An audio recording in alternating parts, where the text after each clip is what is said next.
Good evening, good afternoon, good morning, or good night. From wherever you're listening to this video at, welcome.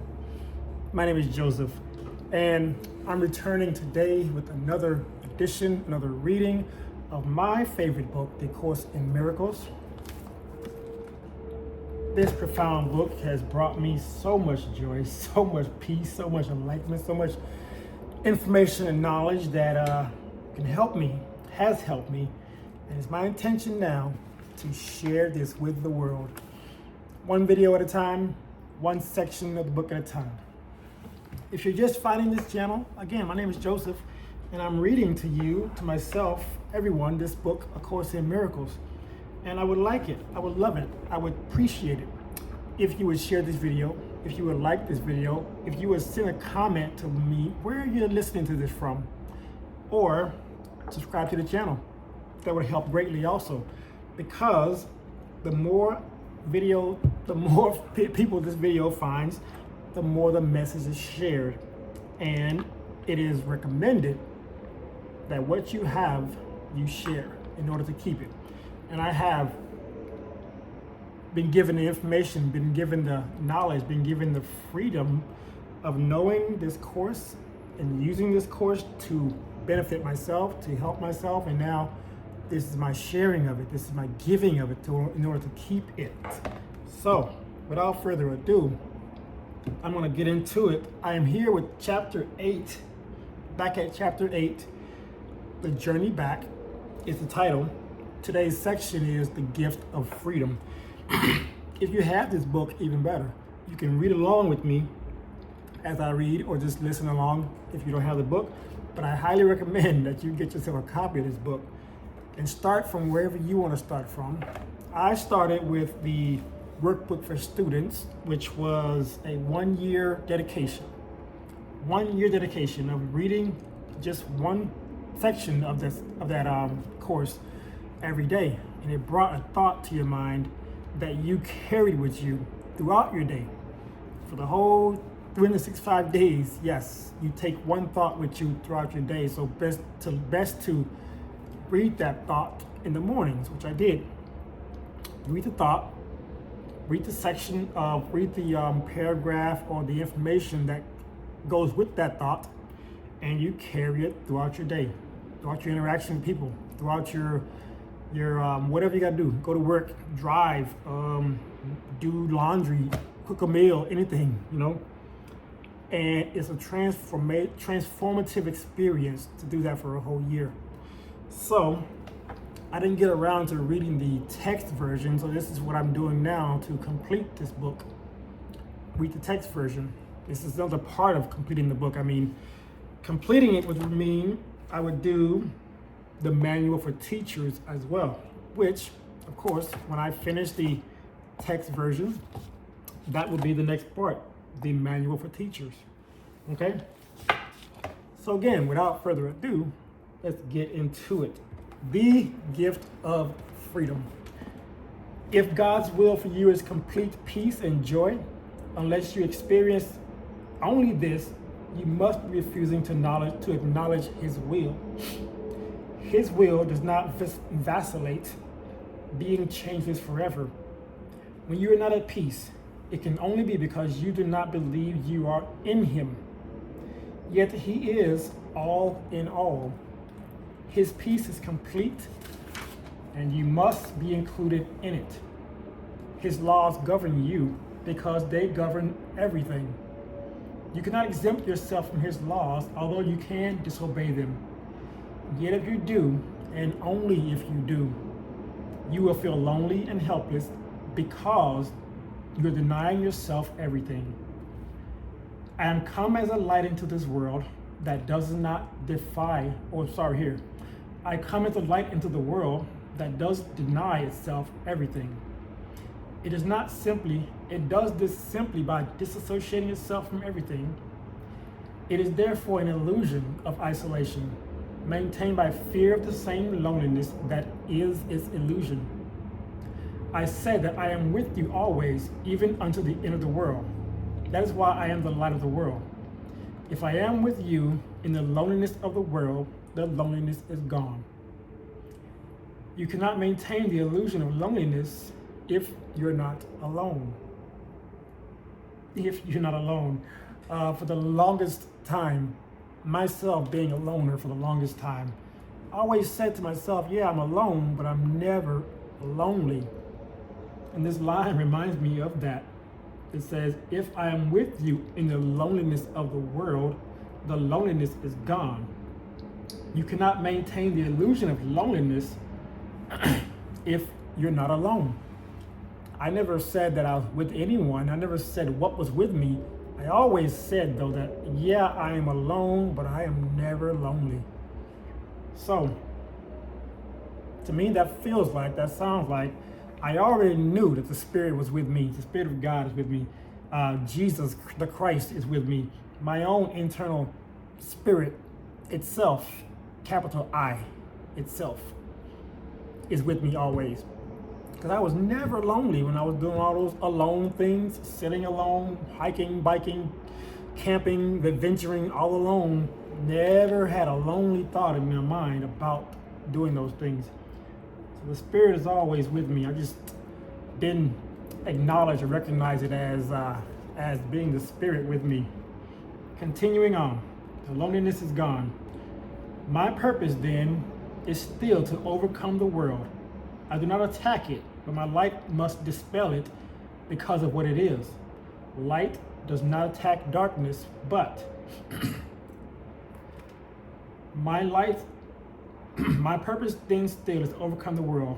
I lost my spot there for a second. I do not attack it, but my light must dispel it because of what it is.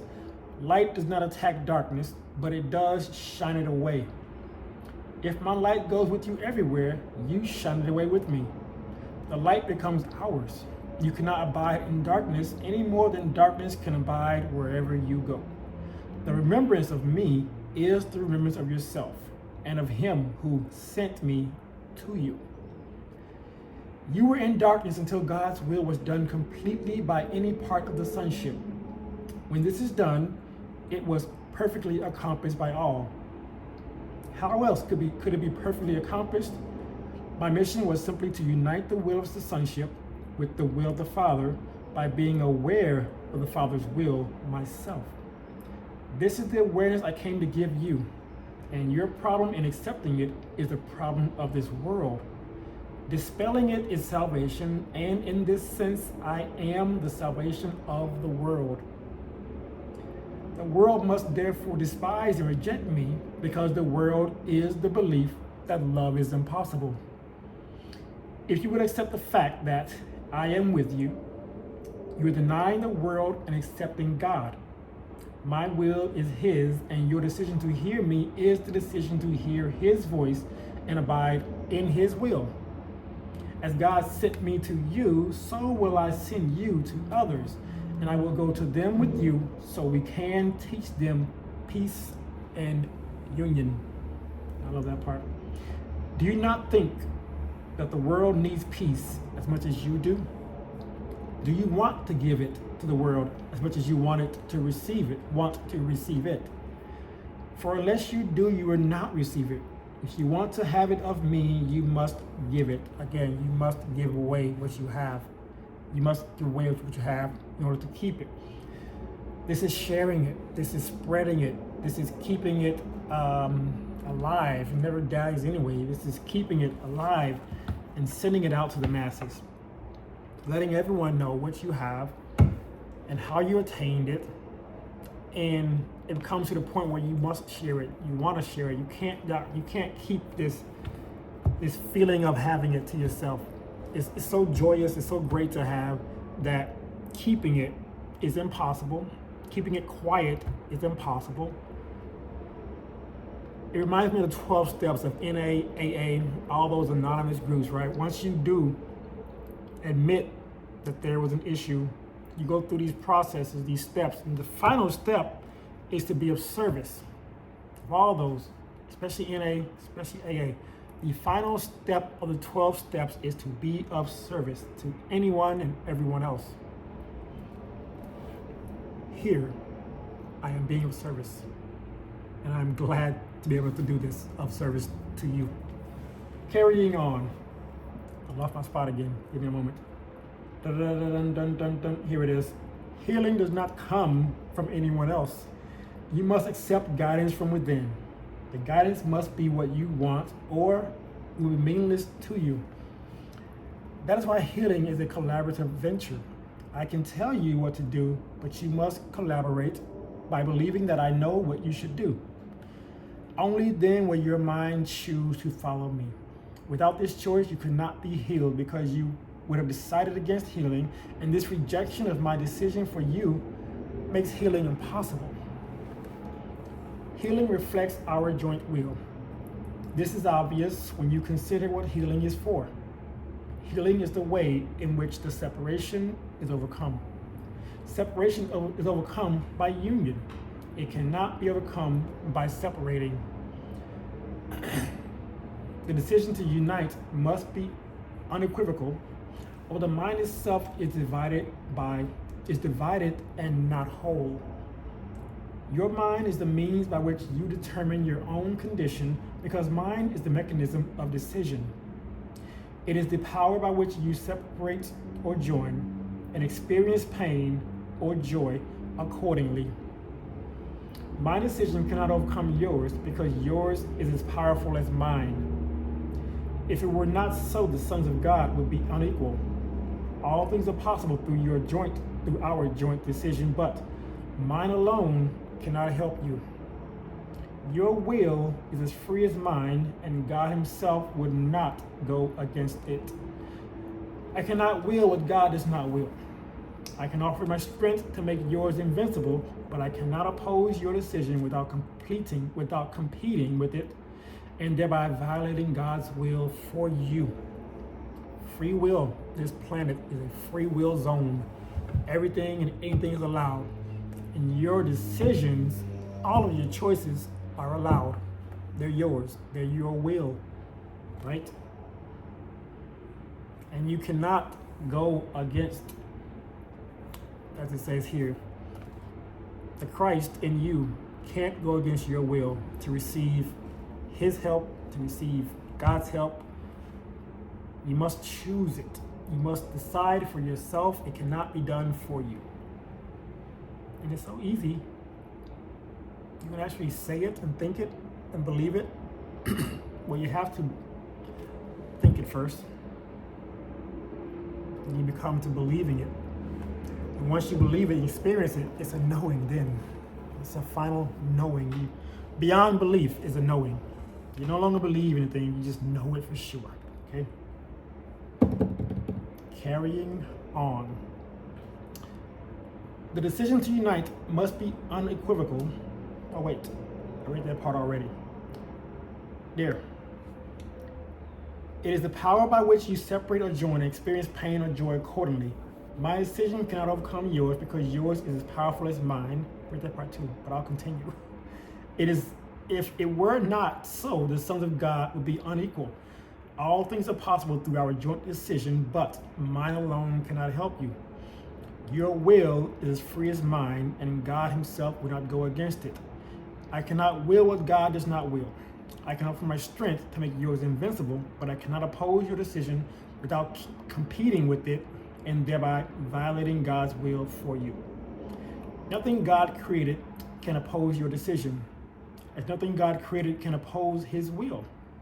God gave your will its power, which I can only acknowledge in honor of his.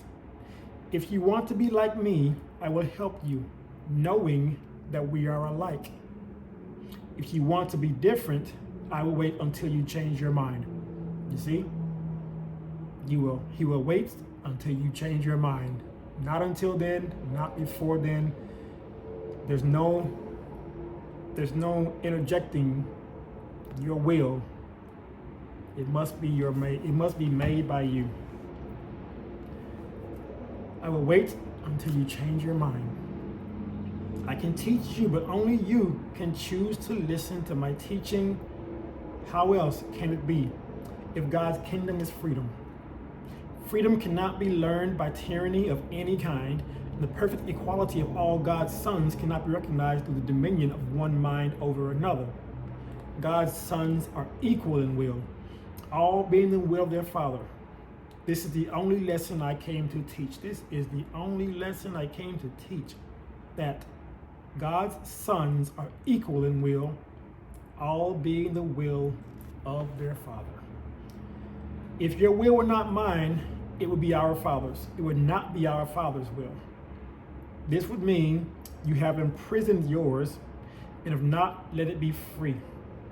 Of yourself, you can do nothing, because of yourself, you are nothing. I am nothing without the Father, and you are nothing without me. Because by denying the Father, you deny yourself. I will always remember you, and in my remembrance of you lies your remembrance of yourself. And in our remembrance of each other lies our remembrance of God. And in this remembrance lies your freedom, because your freedom is in Him. Join then with me in praise of Him and you whom He created. This is our gift of gratitude to Him, which He will share with all His creations, to whom He gives equally whatever is acceptable to Him. Because it is acceptable to Him is the gift of freedom, which is His will for all of His sons. By offering freedom, you will be free. Freedom is the only gift you can offer to God's sons, being an acknowledgement of what they are and what He is. Freedom is creation, because it is love.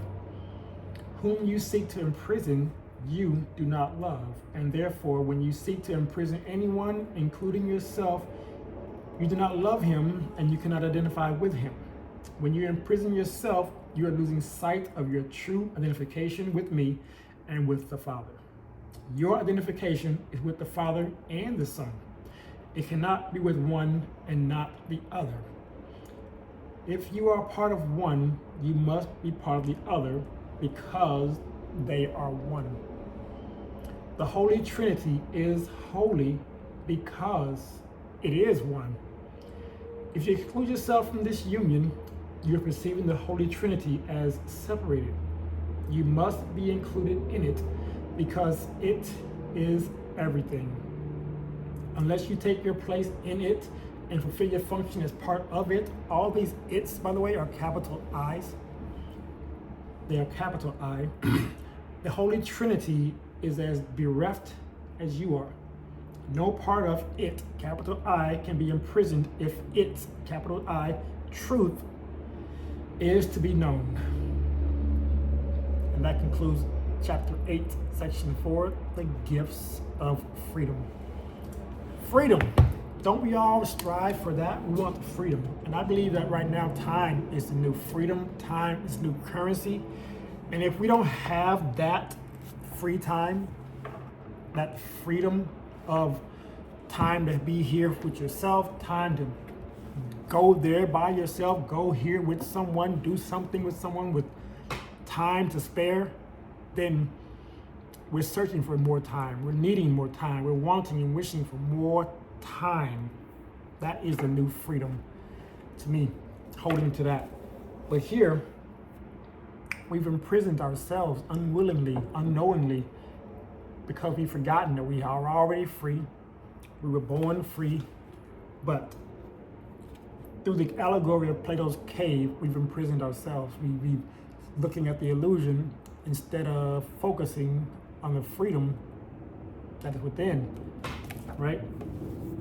How about you? What did you think about this? Let me know in the comments. Please let me know in the comments. What do you think about freedom? Do you feel you're free right now? Do you wish for more freedom? In my own opinion, in my own awareness, in my own experience now, I felt so free over the past weekend, where I had the chance to ride a motorcycle a few states over, camp out overnight, and then ride it the next day.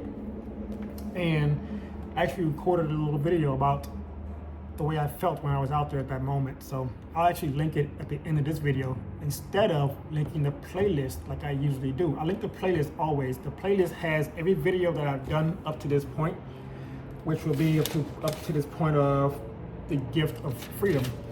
So I advise you, if you would like to, check out that playlist to get caught up on these sections. Let me know what you think.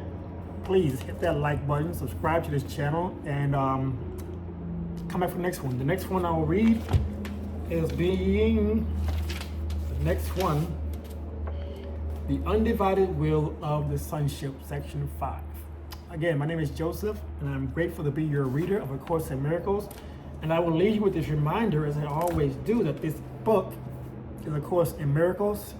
It is a required course. The only thing that is not required of it is the length of time you take to complete it. Thank you, and I will see you again next time.